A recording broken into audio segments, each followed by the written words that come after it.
This Senior 3 Geography class. I want to welcome you for our Geography Paper 1 lesson. It is quite some time since we last met,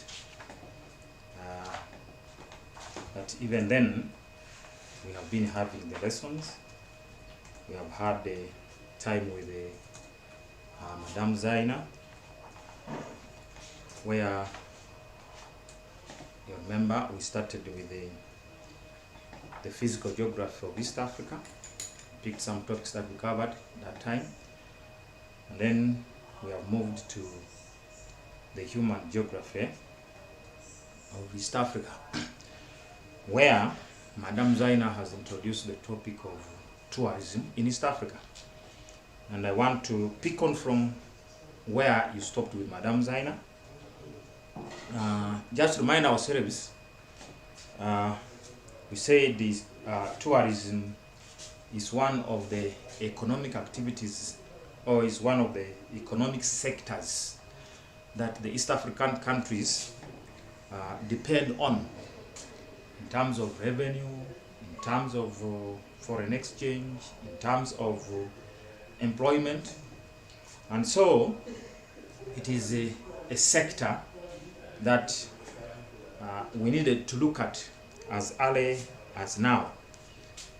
So Madame Zaina took you through the factors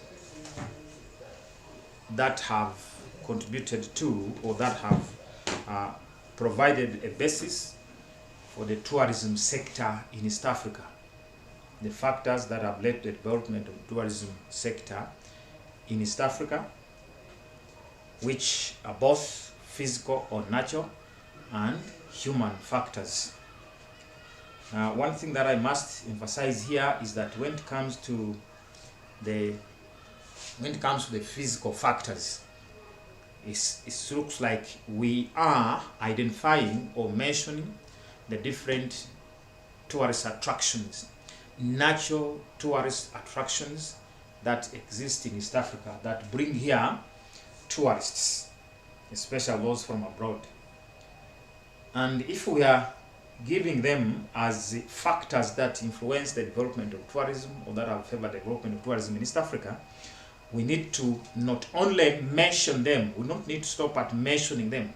We must be able to explain how or what the tourists need about them. How do they actually attract tourists? Is it for viewing? Is it for research?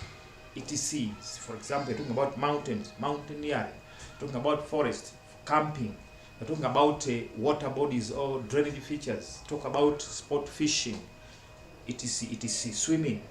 So these aspects must be brought out very clearly, because I'm worried that if somebody is asked to mention or give the factors that have supported the development of tourism in East Africa, you may end up simply mentioning presence of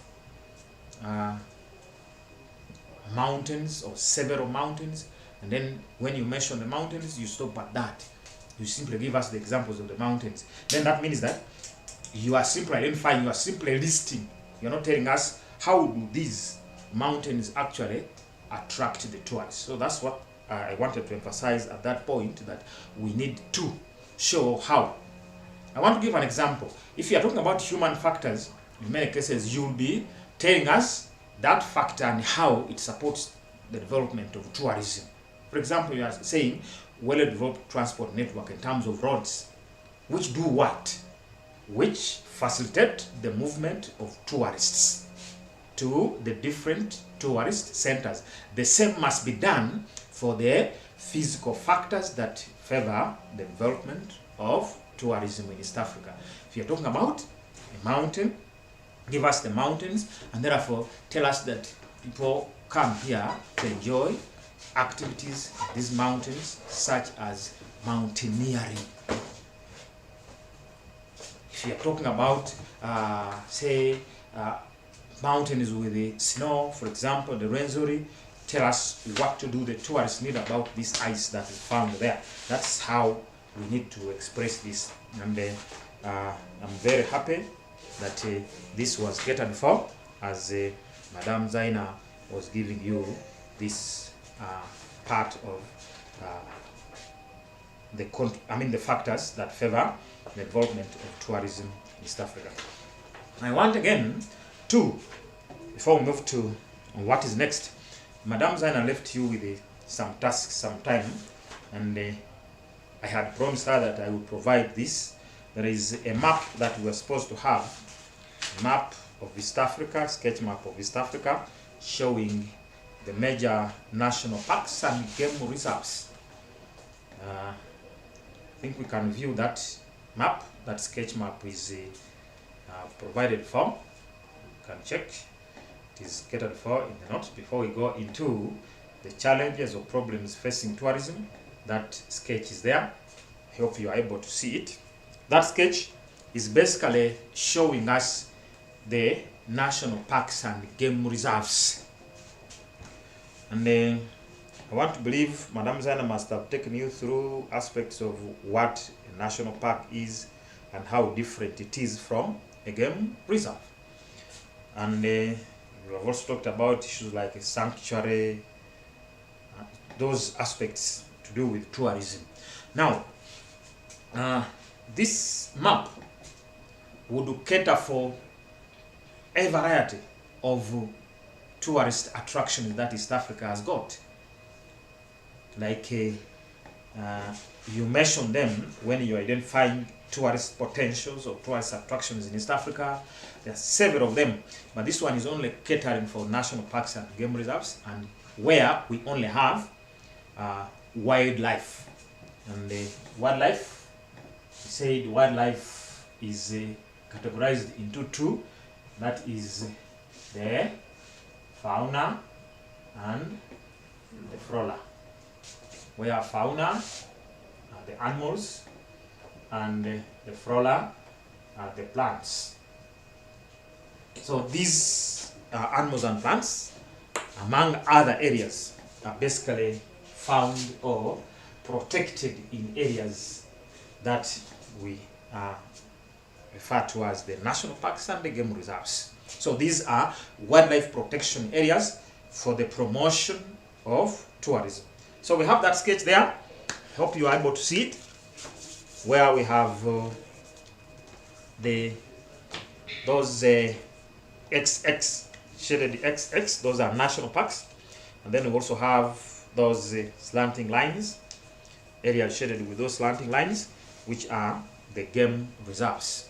Like I was saying, we would have a map that caters for all the tourist attractions in East Africa, but that would be too ambiguous, because you will not even be able to read anything sensible on this sketch map when we put all those ones on this sketch. So we prefer to only cater for the national parks and the game reserves, because we have the lakes, we have the rivers, we have the forests, we have those many other features, the mountains, etc. So we can't put all these ones on one map. It would be too congested with information that it loses its intended meaning.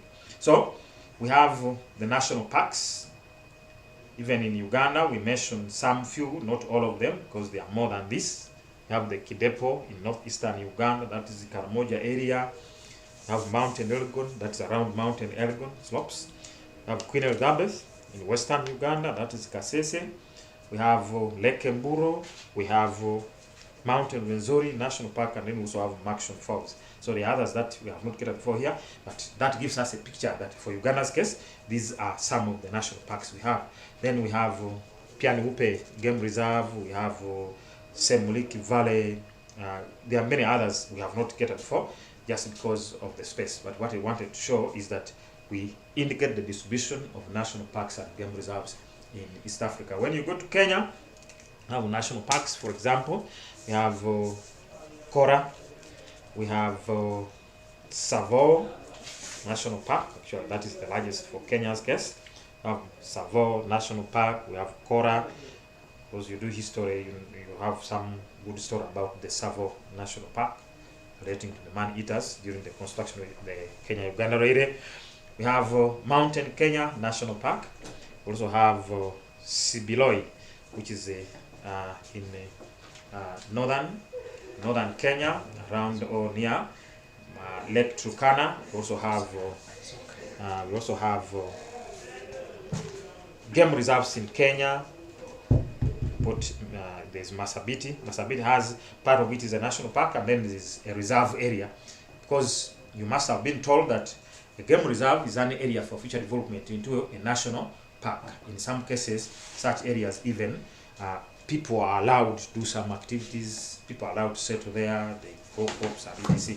within that area. But when it transforms into now a national park, then it means that all human activities cease to be allowed to take place there. Then we come to Tanzania.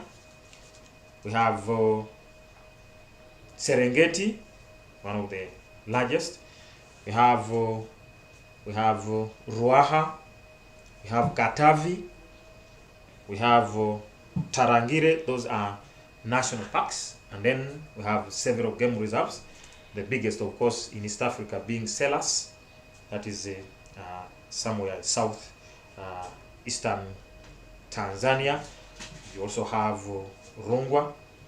You have actually north of Serengeti you have Masai Mara. There is some part there we have not named, but that is the area Masai Mara crosses Kenya, Tanzania. Then you have Ugala, Kigosi, and Lukwati. Those are some of the many national parks and game reserves East Africa has got. So if you're given that task as maybe by Madam Zaina, that you need to draw that map, we are lessening that task for you by providing this sketch. You can look out for more information relating to national parks and game reserves in East Africa, but we hope these are the major ones that we needed to give you. You can add on others if you have reliable sources like textbooks. Even before we go to the challenges, because today we are supposed to begin from the challenges or problems faced by the tourism industry in East Africa, Madam Zan also mentioned or left you some bit. There's some discussion question there, and I feel we need to together briefly talk about this. It says, what are the likely negative effects of tourism in the East African region? Because you looked at the factors and then the contributions. Those are the benefits. We are talking about the positive benefits of tourism. But then we cannot talk about only positives. There could be also negatives. That because of tourism, there are other problems that arise from it. The ones that we can call the negative contributions of tourism to the East African countries. When you develop the tourism sector, you allow people in, you protect wildlife in those areas we have called the national parks and game reserves, then what is likely to happen to the region? Very quickly, I want to give insights in some of these situations. When the tourism sector, if the tourism sector has to develop in this region, you must put in place infrastructure.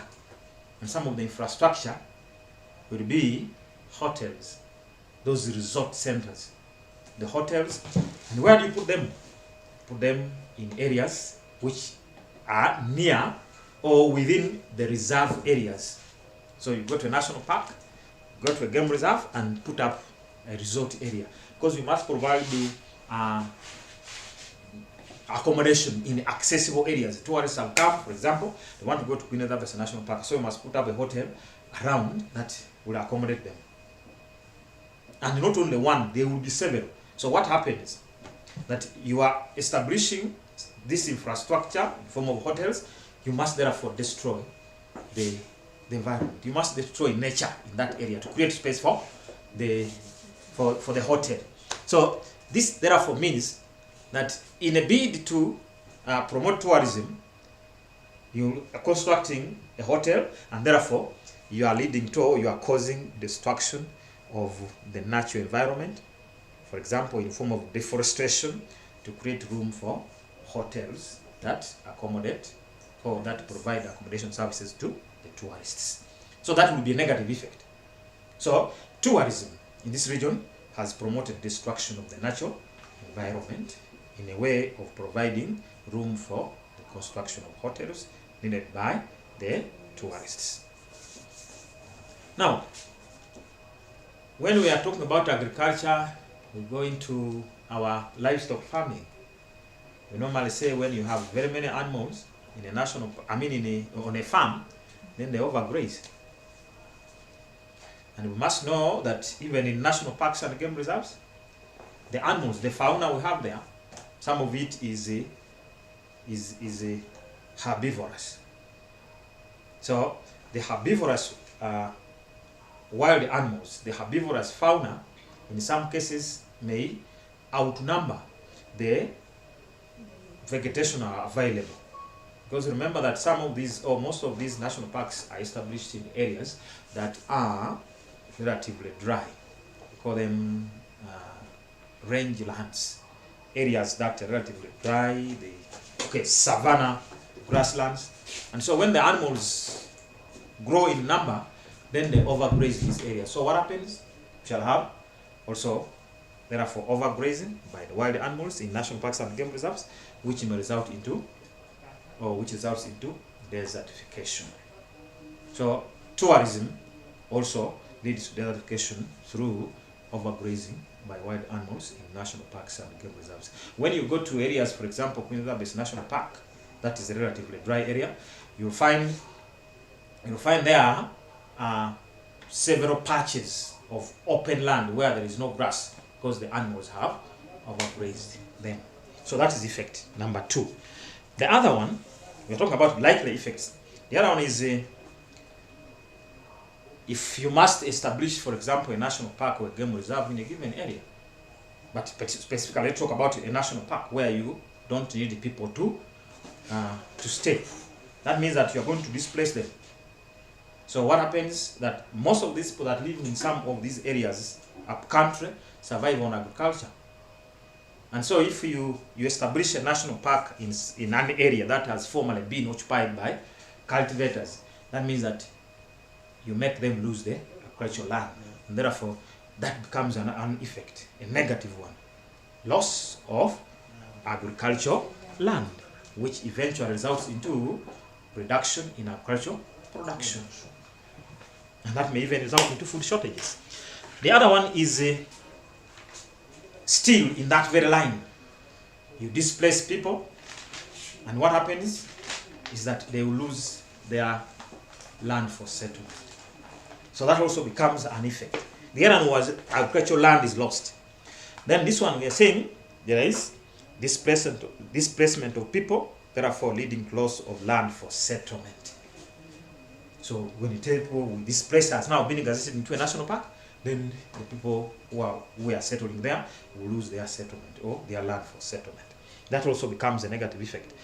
Then, if you had a chance and talk to people who live near national parks and game reserves, what happens is that some animals sometimes move away from the national park, from gazetted area, to the neighboring communities. So these are what we call the stray animals. So the stray animals from national parks and game reserves destroy crops and livestock. People who stay in Kasese, areas around Queen Elizabeth National Park, they are known for growing maize. They also grow cotton. Many times the elephants move away from the reserve area into their gardens and destroy the crops. The lions will always move to the neighboring communities and they find their prey from their goats and even cattle. And this has sometimes resulted into these people poisoning them and they die. Sometimes this is very dangerous to the tourism industry, but it has happened. So we are looking at the negative effect that stray animals from national parks and game reserves always destroy crops and livestock. Then we also have the dangerous animals from these national parks and game reserves. leading to loss of lives. So the dangerous stray animals like lions always cause loss of lives to the people living around national parks and game reserves. The other one is that the tourism sector is a major transporter of diseases across borders. So as the tourism industry develops, we are saying this sector negatively causes easy spread of diseases. When COVID-19 was beginning here, there was always people that were coming. We say it was being imported. People from outside coming here, from those affected areas, would come here and therefore bring the virus. And here we are, with schools closed and many other businesses because of the COVID, which did not begin here, but outside, but brought in here.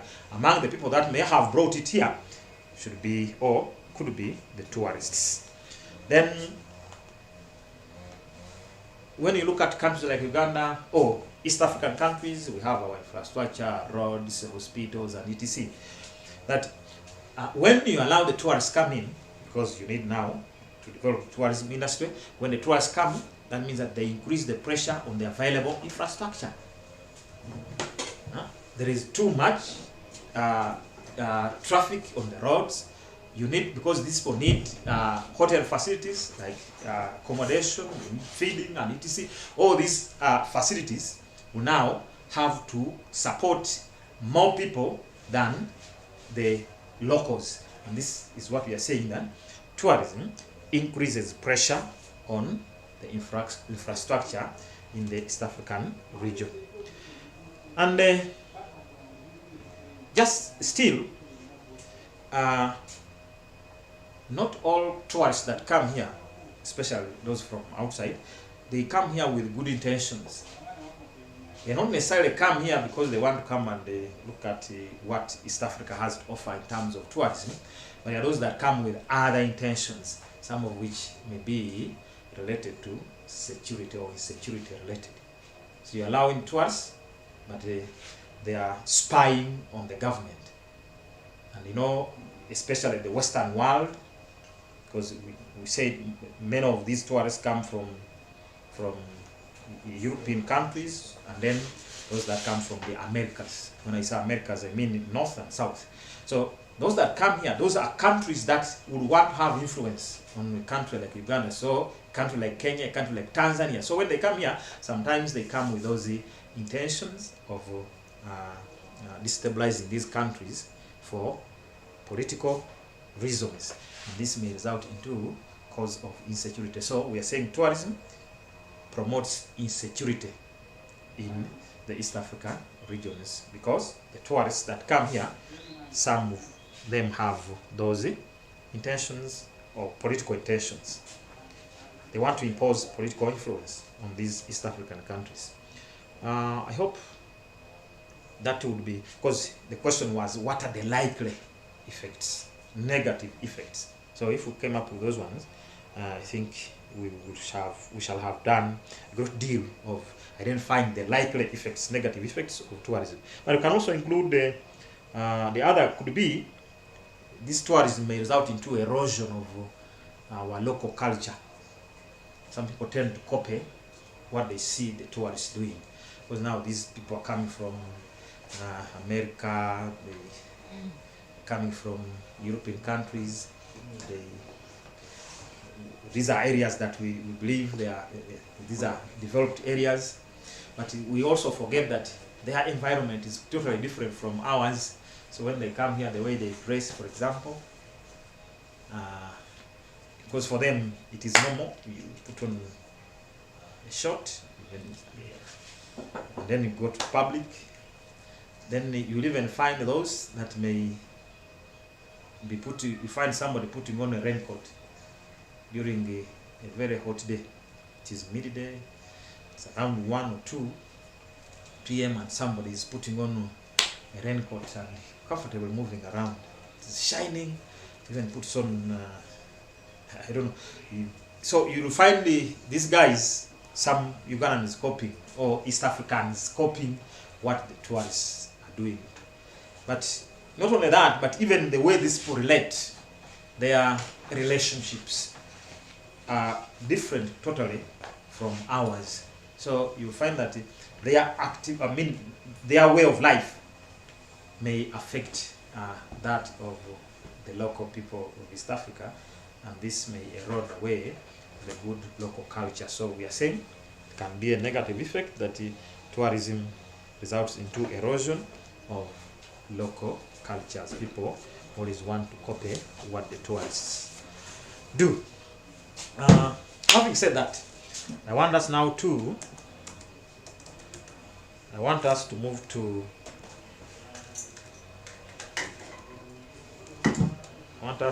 to the challenges.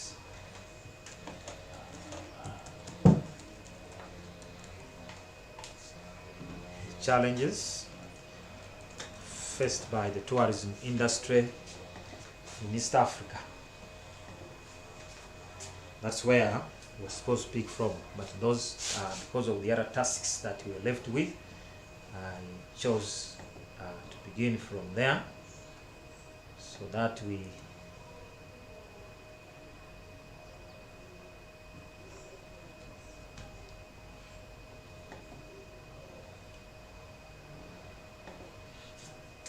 challenges facing the tourism sector in East Africa. And as per the notes that we are able to view on our screens, on our gadgets, there are several challenges. I will be going through some of them, and there are quite many, so you can access them. But I will begin from this point. I may not necessarily follow what you have there in the notes. Good enough, the notes are there, but we can pick on from any point. You'll find me mentioning some of them, and in the interest of time, we may not go through, because here we have about 19 challenges facing the tourism industry, so we can go through some of them. And I may choose to begin from this point. One, that the tourism industry faces a problem or a challenge of poaching. So poaching is one of the major challenges or problems facing the tourism industry in East Africa. And what is poaching? People go hunting in these national parks and game reserves illegally. Because we said these areas are for protection of wildlife. And if people choose to go and hunt down the animals that would serve as attractions that will bring here the tourists, then that's what we are calling poaching. That affects the tourism sector. So we are saying poaching, which is the illegal killing of animals in national parks and game reserves for their meat, for their hides or skins, for the ivory. So these animal parts are needed by people for different reasons or purposes, and therefore they go hunting down these animals, killing them, and therefore reducing the number of animals, while some cases they have become extinct. Because in some cases when these animals are hunted down, they disappear. So they go into extinct, that we no longer have them. For example, the white rhino is now a rare species of wildlife here in East Africa, in Uganda particularly. These animals have been hunted down for their ivory, their tusks. So people cut them, because to get the tusk from the rhino, you must kill it first. Just like you must kill a lion to get its ivory. Those tusks, again, you must kill it before you cut it off. So this has led to reduction in wildlife, and therefore affecting the tourism sector in East Africa. Another problem or challenge could be that our population in East Africa is rapidly growing. The number of people in East Africa is increasing. And as it increases, that means that people will now need more land for settlement and for food production. That is agriculture. So how is this a challenge? It means, therefore, that the increasing population will create encroachment on the land for conservation of wildlife. So the problem here that we are talking about is increased poaching, increased encroachment on national parks and game reserves due to the increasing population.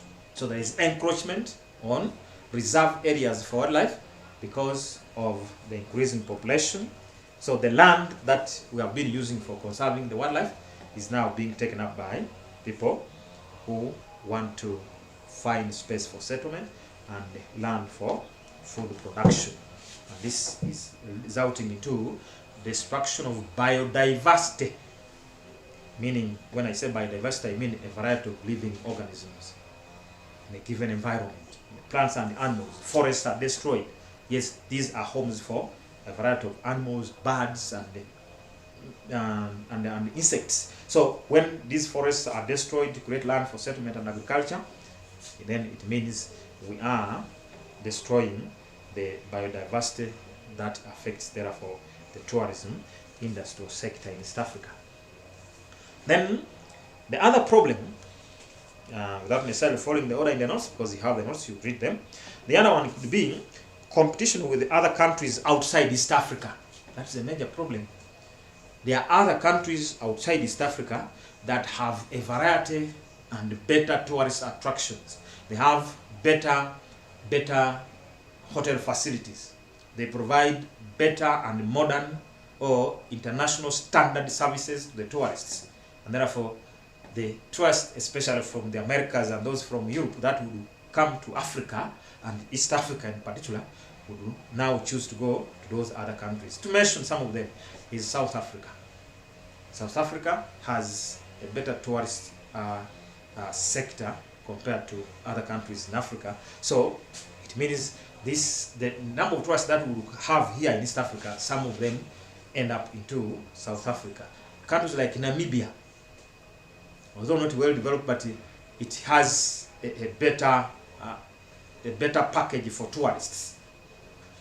Countries like Botswana, these countries are outside East Africa, but their tourism sectors are very strong, and they tend to pull the tourists to their destinations instead of coming to East Africa. So the competition with other countries outside East Africa results into reduction in the number of tourists visiting East Africa, and therefore reducing the foreign exchange earnings, which affects tourism.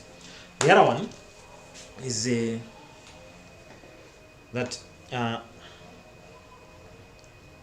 there is a remoteness of some areas with the tourist attractions. Some areas that are very interesting tourist attractions are too remote. So that is a big challenge. And we can attribute this to poor transport, yes, but naturally, we are saying naturally, some of the areas with tourist attractions are too far, are too remote, they are not easily reached. And this therefore means that it reduces the tourist destinations that East Africa has got. Come to Uganda, for example. You look at Kidepo Valley National Park, very fine northeastern Uganda, that is Karamoja area. Extreme northeast, that is on the border with the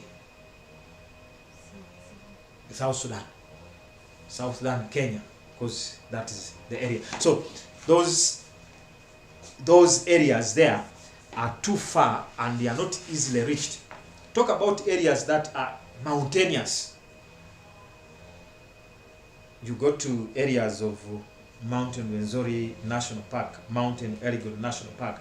These areas are of interest to the tourists, but they are not easily accessible or reachable, and this therefore affects the progress of the tourism sector in East Africa. So we are saying the remoteness of some areas of tourist attractions because the areas are inaccessible. We can't wait to mention another important factor or problem that is faced by the East African tourism sector. This problem, especially in countries like Uganda, is a big challenge.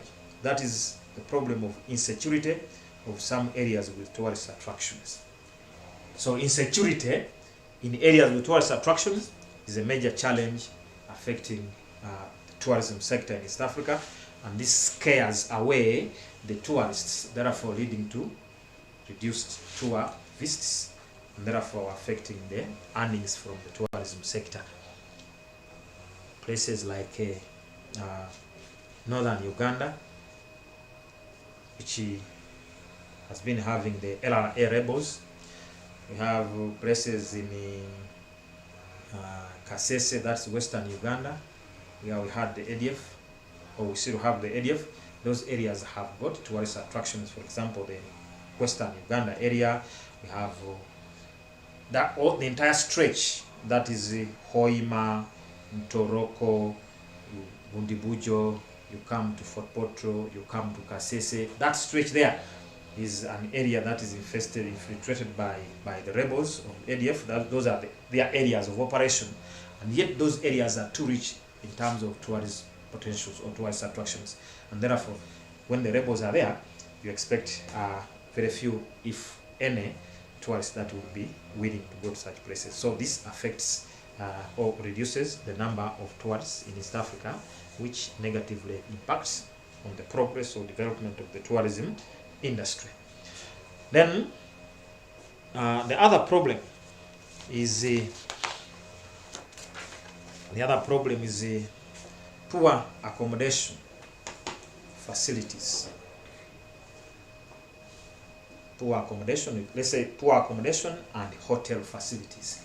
That in East Africa, the facilities that are available, yes, they are there, but they are not well distributed, because the modern ones or the better ones are found in urban centers. Then when you go up country where the tourist potentials or attractions are, you don't find very good ones there.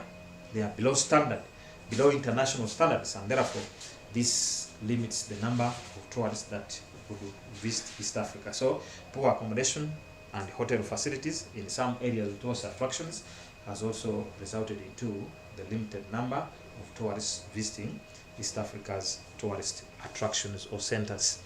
Then the other is inadequate capital to invest in the tourism industry. Invest in terms of construction of communication routes. Because if you are talking about investment in tourism sector, we expect the governments of East Africa to do so. Because you must construct better roads that link urban centers.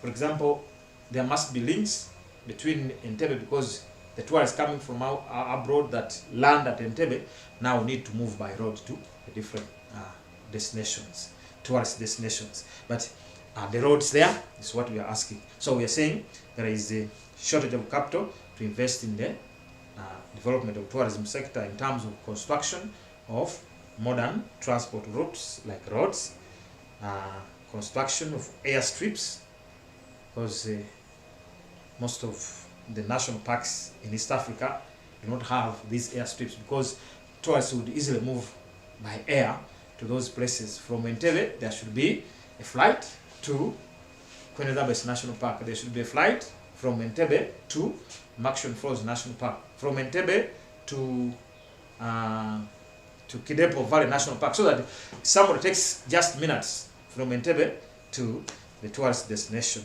without necessarily passing through Kampala with all its jam, and then finally moving over for long hours to get to the tourist destination. So we are saying this is a problem or a challenge that the tourism sector faces.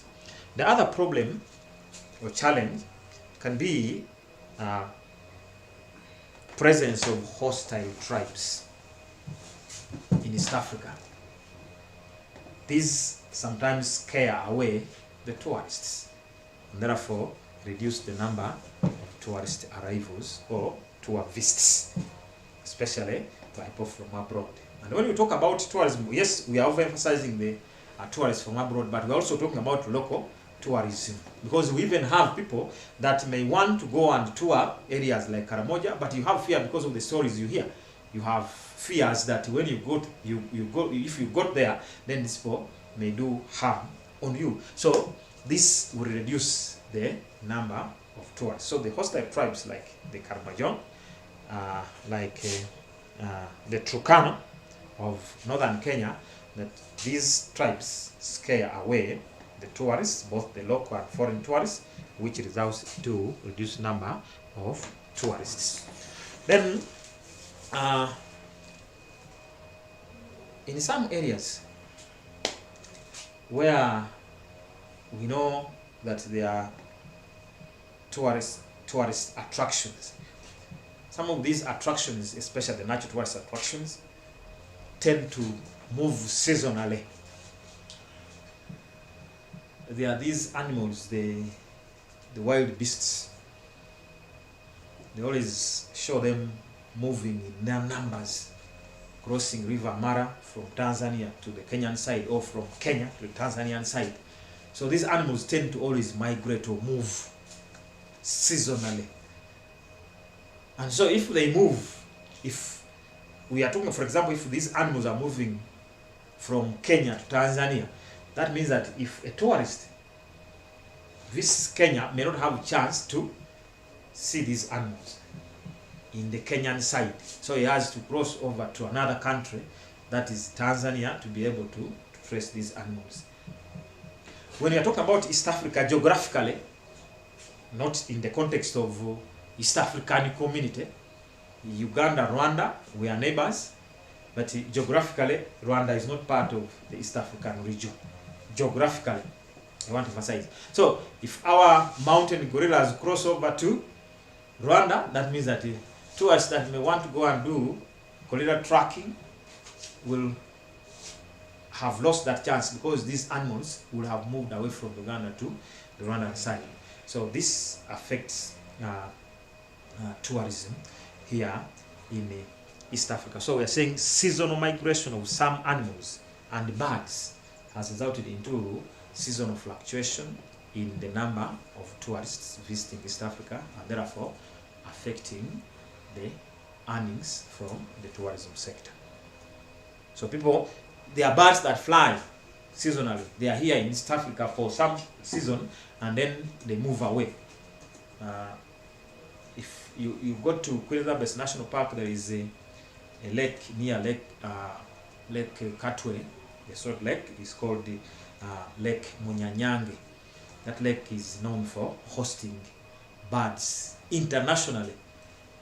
And somebody may actually deny or say, no, this is not true, but they tell you some birds fly as far as from European countries here to here, Lake Munyange, Kasese, seasonally. So they fly, and then another season they fly back to their places of origin. This happens so much with the birds and animals, and so we are saying this seasonal migration of animals and birds affects the tourism industry, and this is a challenge, and you cannot stop them because this is their natural practice. Then the other challenge we can talk of is inadequate advertising. We will not advertise adequately the tourist or tourism products. I want to call them products in the context of business, because we are talking about an economic activity. So what we offer, what our sector offers, is not so much known by the people outside, even some people within, because there are people that you tell there is this in this area, and they will tell you, I've never heard of that, just because people are not informed of what potentials for tourism we have here in the region. So we are saying inadequate advertisement of the tourist attractions in East Africa has also limited the number of tourist attraction. The number of tourists visiting the East African region. Most of our tourist attractions are not known. We tell people about historical sites, for example, in East Africa. They will tell you, we studied in SST, there is Olduvai Gorge. Tell you, and then when you come to Uganda, somebody will tell you Sango Bay, there's Bigo Yamugenyi, also. But when you tell them, what about Fort Partico in Gulu. You say, I don't know, I've never heard of it. But that is a historical site. That was a fort built by Sir Samuel Becker, if you recall your SST in the primary. Sir Samuel Becker built a fort at Partico, and Partico is in Gulu. This place is now bush. It's not only that people don't know about it, but even the governments or the sector, the industry, the ministry in charge is not concerned about places like this one. And yet they will be developed so that people can visit them. Because when you say Fort Partico, and somebody, and you tell somebody that Fort Partico is supposed to be like Fort Jesus at Mombasa, somebody will say, but Fort Jesus is internationally known. But even Fort Partico would be internationally known if we advertised it. So we are saying there is inadequate advertising. Then, in some cases, here in East Africa, we can confidently say that the manpower, the skilled manpower to handle or to manage the tourism industry may also be a problem, or is also a problem affecting the tourism sector. We don't have, it is of recent that we have had people going for courses like tourism management courses to degree level, that people now are coming up with skills, or people are acquiring skills through education that relate to the management of the tourism sector. Otherwise, before this, it was only maybe who can do what. We do not also have very many linguists, those people that can speak very many languages. So here, once you know English, then you add on Uganda or whatever other language, and that is all. Then we have, here in Uganda, for example, people don't even know, very many people don't know Swahili, and yet this would be a regional language. Then there are these other many tourists coming from Germany, coming from France, coming from Spain. We need to have now all people that can speak all those languages, coming from the Arab world. So we must have people that can speak Arabic, so that when the tourists come here, they find communication very easy. Just because if we don't have most of these people, then our tourists will find difficulty when they come here. So that is in the line of shortage of skilled labor to manage or to run the tourism industry in East Africa, which has also limited the number of tourists visiting East Africa. Then there is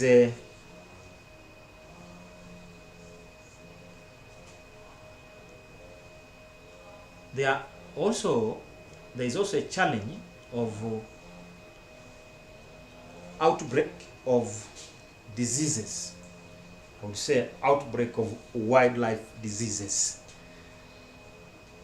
In some cases, these diseases have resulted into death or loss of our good wildlife, especially the fauna, but even the plants dry away because of diseases. So we are saying these diseases attack and kill the animals, such as the gorillas, the monkeys. In Bwinda and Gahinga, we have also hippos in Queen Elizabeth National Park. These animals have died in many cases, on many occasions, and therefore this has resulted into reduction in the number of wild animals that affects negatively the tourism industry. Then the other problem is we've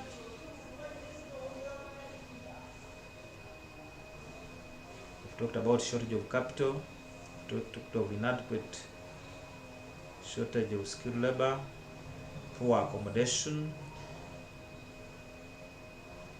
Then the other problem is the occurrence of frequent drought. There is frequent drought in most parts of East Africa, and as we mentioned earlier, that most of the areas where national parks and game reserves are established are generally dry areas, relatively dry. They are not semi-arid per se, but they are dry for one reason or the other. Take an example of northern Kenya. You said that part there we have Marsabit and Sibiloi. Where you talk of areas like Masai Mara, you talk of areas like Tsavo National Park. Those areas there are generally dry areas. Talk of Kasese, talk of northeastern Uganda, that's Karamoja, we have Kidepo Valley National Park. Those are generally dry areas, and these areas frequently experience prolonged droughts. And these droughts result into shortage of water and pasture for the animals, leading to migrations and death of wild animals, which result into result into a reduction in tourist visits in East Africa. Because when the number of attraction is reduced, that means that even the tourists lose interest. So the prolonged droughts are a challenge to the tourism sector in East Africa. Then we earlier mentioned that there are attacks, these outbreaks that attack the animals, but there are also outbreaks that affect man. So we can also mention outbreak of pandemics like corona that have led to restrictions of people movements. So this does not only affect the coming in of tourists from other regions or parts of the world, but even local tourists, because local tourism is not also allowed in situations of this pandemic of corona, because people are restricted to move. So outbreak of pandemics like corona, we have also epidemics like Ebola. It's the difference between a pandemic and epidemic, because the pandemic is global, worldwide, and then an epidemic is regional. It's not for the whole world. So pandemics and epidemics in East Africa have resulted into restricted movements, therefore reducing the number of tourists visiting the region, which affects the tourism industry. We also have we've talked about insecurity.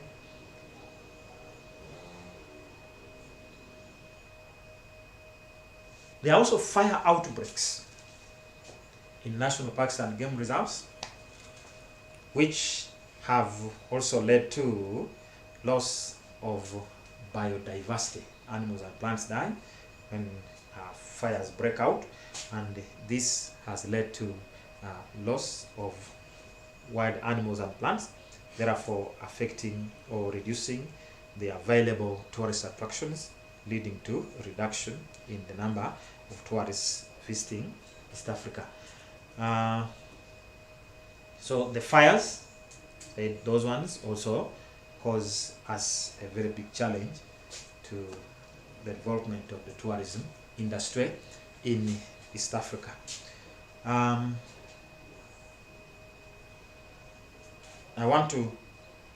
There could be quite many other problems, but I want to also add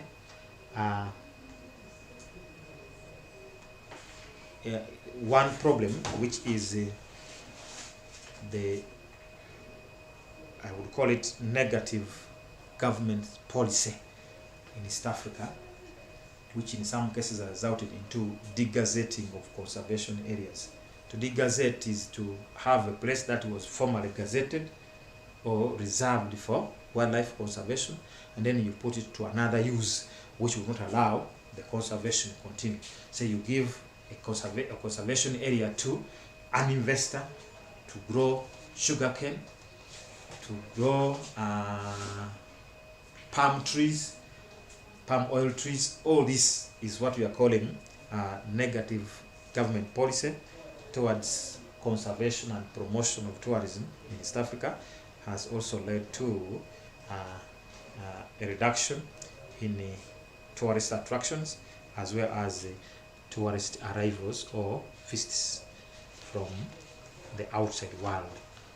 And so those and many others can be taken as some of the challenges or the problems that the tourism industry in East Africa is facing. And believe me you that when we are having lessons like this, we tend to give a variety. But in most cases, when we answer questions relating to this, we may not have to produce all this, because we are only trying to evaluate whether you can come up with the challenges that affect the tourism industry. You don't necessarily have to produce the 19 or 20 points or problems that you may have been given, but can you present the problems and what the effect of the problem. So a problem mentioned or given in this line will have these three variables. Is the problem there? Yes, we are saying outbreak of diseases. How? That diseases kill the wildlife or kill the animals. And so when they kill the animals, so what? What is the effect to the tourism sector? Leading to a reduction in the number of animals or in the number of tourist attractions, and therefore the number of tourists. That when the number of animals reduces, that means that even the visitors that will come with interest of viewing these animals reduces. So that's the effect. So that's what makes it a problem. Otherwise, if you even gave the problem and stopped at the how, then you are not relating this to the sector of tourism that we are talking about. So when you read through the notes, you discover these three variables being catered for. And you don't have to use very many words. Just be sure that in every problem you are giving, you have the three variables. The problem is there. The how is there. How is it a problem? It kills the animals. And how does that affect the tourism sector negatively? The number of animals reduced, because that's still, you are simply supporting. When you say the number of animals reduced, you're still supporting this, leading to a reduction in the number of tourists. So the reduction in number of tourists is now the actual effect of this problem to the tourism sector. The same applies to poaching. Increase the poaching, that is the problem. Reducing the number of viable animals, and therefore reducing the number of tourists visiting the East African region. That is how the problems must be expressed. And that applies to any other sector that you may be talking about, because human geography is all about that. Human geography is all about factors favoring that activity, the contribution of that activity, the problems facing that sector, and then the steps or measures taken to overcome the problems. And with that, we want to move to the last segment of this, that is now the possible solutions to the above problems. Now, given those challenges that the tourism sector is facing, we are saying what are the likely or what are the possible solutions. Now, this also depends on how you have been required to address these steps.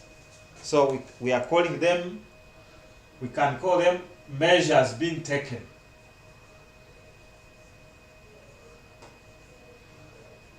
So somebody says measures being taken to overcome or to solve the problems facing the tourism industry or sector in East Africa.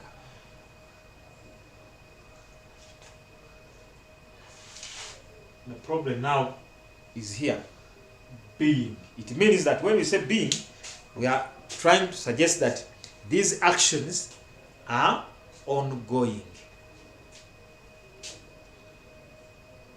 So I expect that when we are expressing the steps or the measures, we shall be expressing them in a present continuous tense. That they are ongoing. This is being done. So we are talking of something that is in action. That means that we put ourselves in a position that we know what is happening in the tourism sector. But if somebody says steps, the same can be steps being. So the most important thing here is now be. So then we can say steps that can be taken or measures that can be taken. So this can be steps. So measures that can be taken. So in this case, we are suggestive. We express these steps as if we are the ones now suggesting them. We don't mind whether you have known that they are being taken into consideration or not, but you are now providing solutions. You are now the technical person who is providing solutions to the problems facing the tourism sector. So you suggest. This is when we shall have the should, can. But in most cases, when we have this expression, when they say being taken, explain or outline the measures. Say outline the measures. Because some people think that when you say outline, we mean just writing one word or two. Outline is not that. Outline means a meaningful statement. This is a meaningful statement. That is what outlining means in this context. So when they say outline the measures being taken to promote tourism in East Africa, and you'll find somebody expressing the answers as should or can, then this person is suggesting. Therefore, you are changing the question to this form. You are now telling us outline the measures that can be taken, yet the person is asking you to outline the measures that are being taken. So this is very important. And when they ask being taken and for you express your answers as it should, then or can or may, here you are suggesting. In all these, everything that you now give becomes invalid. Because we want you to be on ground. Tell us what is on ground. What are they doing to overcome the problems? So let's go through the problems. I mean the steps or the measures or the solutions that can help us overcome the challenges facing the tourism sector in East Africa.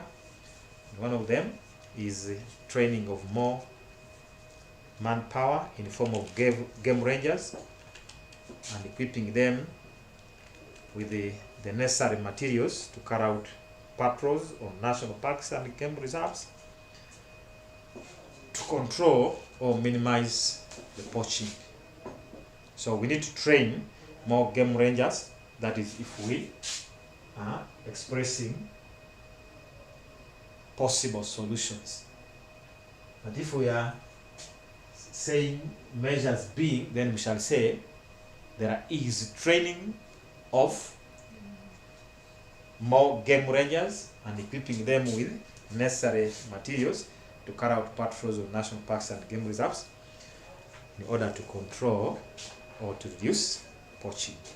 So the expression slightly changes depending on what the requirement of the question is. The other measure that is possible for us to overcome the challenges facing the tourism industry is eviction of encroachers from wildlife conservation areas and finding them other alternative areas to settle. So you resettle them in other areas elsewhere in order to control population encroachment from the surrounding areas. So where we have said there is encroachment by people on the reserve areas as national parks and game reserves due to increasing population, so those people must be evicted. To evict is, to, of course, to take away the people that are providing a danger to the conservation areas and find them other places to settle. One place in Uganda, particularly where this has happened, is the Mountain Elgon National Park. There has always been a fight between the Wildlife Authority and the residents of these places around the Mountain Elgon National Park, and some people have been displaced or evacuated from these areas. As they try to encroach, the Wildlife Authority is also pushing them away to find other places to settle. This is what we are talking about as a measure that can help us overcome some of the problems like encroachment on wildlife areas. Then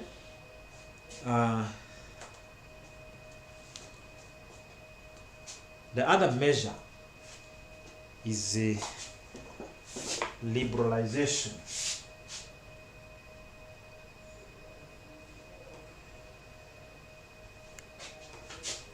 Liberalization of tourism.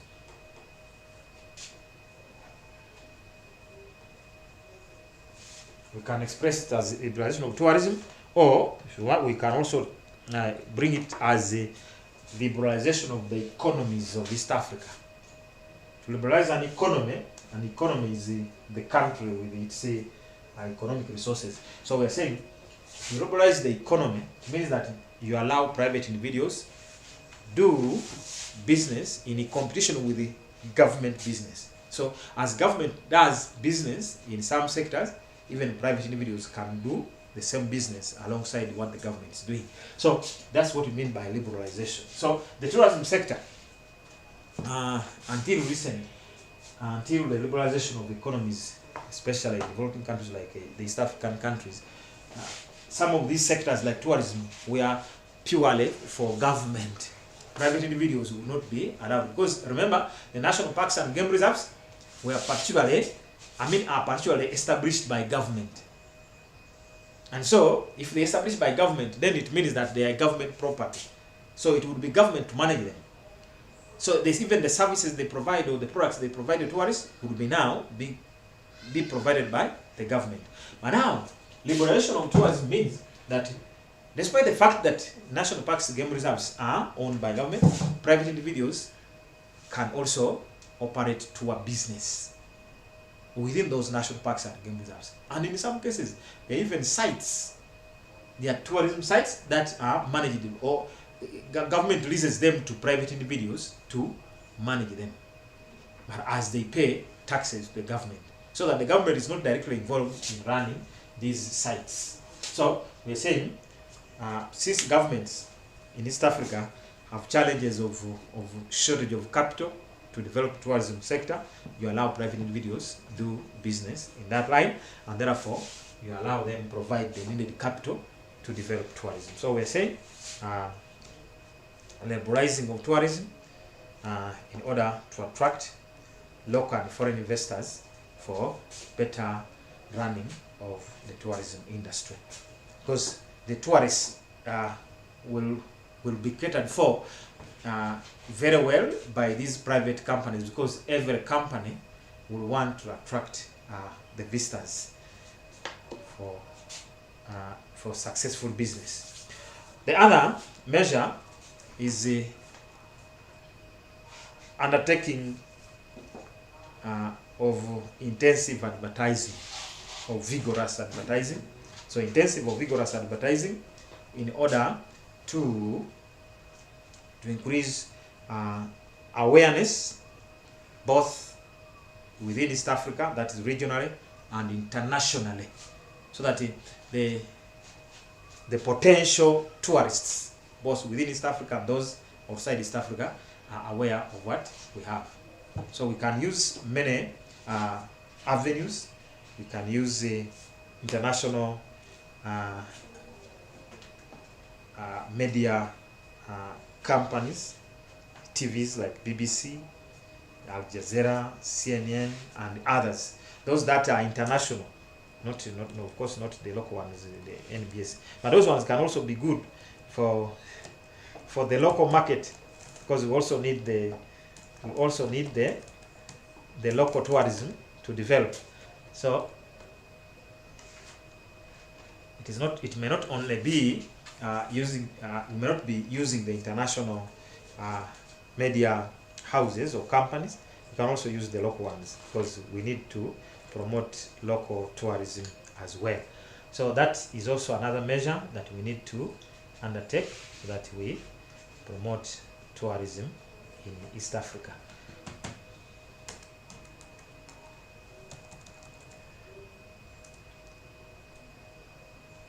The other measure is a gazetting of more national parks and game reserves, as well as forest reserves. That those areas that have got potentials for tourism, those that have got tourist attractions, need to be gazetted, so that we protect the existing wildlife in those areas. So gazetting more national parks and game reserves to increase or to protect the available wild animals and plants will be necessary to help us attract more tourists to the region. Then the other one can be construction and rehabilitation of roads connecting to national parks and game reserves, or connecting to areas with tourist attractions. So we need to construct and rehabilitate the available roads, so that we make the movement of tourists very easy. Then the other one is construction and rehabilitation of hotels. We need to have our hotels in the region. We can build new ones, and also rehabilitate or improve those that are existing but in poor state.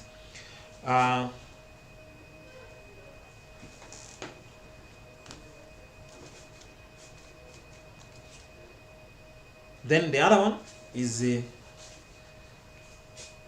encouraging and promoting local tourism. I've already talked about this one. These are tourists from within. So we need to encourage and promote local tourism, so as to improve the local visits, or visits by local tourists, which is actually a challenge here in East Africa. There is low demand for our tourism products locally. People don't want to move. Even when you tell now students that we are going to, now that we have been at home for so long, if we get back to school, that's at the end of every term. When we get back to school, the end of every term, we need to have a tour. People will tell you that where will that money come from, but this is part of it. The only challenge sometimes, this is off record, but sometimes the challenge is that I also have a problem with the people in these areas that we go to. Like you go to National Park, these people have very abnormal charges in some cases. Yet we would expect that the people that we are taking to them are the future clients. Because sometimes it is very difficult for somebody to pick interest in visiting a place if he has never been there. Just like we said, there is less advertising. So people don't know what we have in many of these places. But if they get a chance to go there when still in school, when they grow up and get their money, these are the places they will be talking of. If you want to go for a holiday, say, I'm going to this place. Because you know the place, you have never been there. But remember, you were there when you were young. You have interest in visiting these places. So when we tell you, please bring some money, we go to some of these places, bring. Because this is the opportunity to open your eyes to what East Africa, or Uganda in particular, has got for you in terms of tourism. So promoting local tourism is also another measure that can help us go a long way in overcoming some of the challenges affecting tourism. Because that means that the number of tourists will increase. Instead of only relying on foreign tourists, we also have our own visiting various places, because when you go there, you also charge, just like the other tourists are from other parts of the world. So that can also be another measure or step that we can take. The other one is ensuring security and the safety of tourists by maintaining political stability in most of the areas in the East African region, especially those areas that we have mentioned earlier as experiencing political instabilities. So ensuring and maintaining security and safety of tourists is a measure that is necessary to help us overcome the challenges facing the tourism industry. Then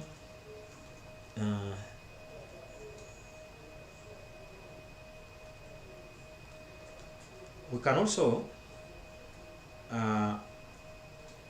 we can import some tourism products in form of animals and plants. You bring animals from other parts of the world and bring them here. Even if they are non-indigenous, they are not for this environment, but you can create an environment where they can survive. Actually, some rhinos, talking about rhinos were being endangered, they are almost extinct, but they have been imported from other parts in the world, from South Africa to here.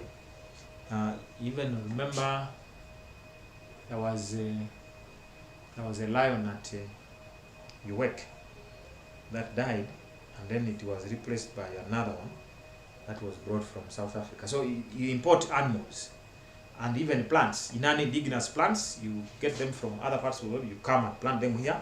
As long as they can grow and survive, then that means that you are increasing the scope, or you're increasing the number of items that offer attraction to the tourists. So that can also be a measure that we are broadening the items that serve as our tourist attraction. So introducing rare animals and tree species from other countries can also be a measure that we can take, or that we are undertaking.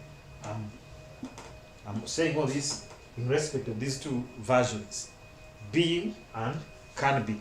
So we are either suggesting or we are telling what is ongoing, depending on how you express, or depending on the requirement of the question that could be before you that you answer. Then the other measure is putting in place anti-poaching laws. That's what we may term as legislation, that you put in place laws that pronounce poaching as a crime. Put in place laws that you can use to prosecute. Take these people that you get poaching before the law. So you must have laws. So you legislate, or you come up or put in place laws which are anti-poaching. We are calling them putting in place anti-poaching laws that prevent and stop the practice of poaching, which we said is a danger to the existing animals. Then you can also talk of putting in place laws against deforestation, because the poaching is for animals. How about the plants? Deforestation is the danger there. So we are saying putting in place laws against deforestation, anti-deforestation laws that you legislate, and then the laws you put in place discourage people or scare people from engaging into deforestation for any reason, so that you conserve the existing flora for the promotion of tourism. The other one can be encouraging foreign investors into the tourism sector to put up modern hotels, so that you overcome the challenge of shortage of capital, because now the foreign investors come with their own capital, so that will be helping you to overcome that challenge. Then another one can be mass education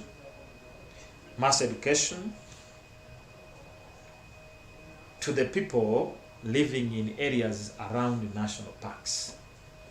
So you need to educate the people around the national parks about the dangers of environmental degradation, about the dangers of environmental destruction. That they stop cutting the trees, they stop cutting the grasses, they stop burning, they stop growing crops in areas that are already gazetted for wildlife and etc. By doing so, you reduce on cases like poaching, reduce cases like deforestation, reduce cases like fire outbreaks, which will help or will go a long way in protecting the conservation areas, and therefore you conserve the animals and plants for the development of tourism. And then those and many others, perhaps the other one could be encouraging and promoting regional cooperation. The East African countries need to promote cooperation amongst themselves so that they create an environment that eases movement of tourists from one country to another across borders, so that we share the visitors. Because despite the fact that we're talking about East Africa as a single region, but you'll find tourists from Kenya will find difficulty in crossing to Uganda. Yet they may have enjoyed Kenya, but they still want to enjoy Uganda. So they again go through a long process to cross over from Kenya to Tanzania, or from Tanzania to Uganda. So we're saying more is needed in promoting regional cooperation that will ease the movement of tourists in the region for the development and promotion of the tourism industry. Now, those and many others that we may talk about, or that you may find in many other sources, could be some of the measures or steps that can be taken to promote tourism in East Africa. But I still want to emphasize, or to re-emphasize, that the danger is always here in these two situations. Are we using present continuous tense, or we're using suggestive approach? Don't suggest when you are saying being taken, and don't again give present continuous situation when they are telling you to suggest. So you need to be very careful with that. And even in this, it is always very important you give us a measure and then relate it to what it can help to overcome. That is very important. Even if they have said outline, said an outline is a meaningful statement. It's not just a single word. Some people think that outline means we put a bullet. It's not about bulleting. It's about writing a statement that is meaningful. Somebody will say, but they said outline. Yes. The meaning is that. Yes. Now,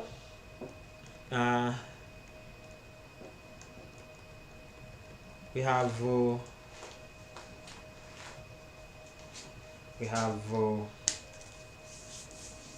a number of tasks there, and I hope after this you can be able to go through these tasks, telling us to draw a sketch map of East Africa. No need you mark a name. Mountain is Muhavura and Kenya. This is what I was trying to tell you, that our map we provided was not necessarily for all the tourist attractions. It was only for national parks and game reserves. But now here we are. The map requires a map we are required to draw must have Muhavura and Mountain Kenya. So when you got the geography of East Africa, that is a relief. You're talking about mountains there. So there is we have volcanoes there. We should have had a map of East Africa showing volcanic mountains.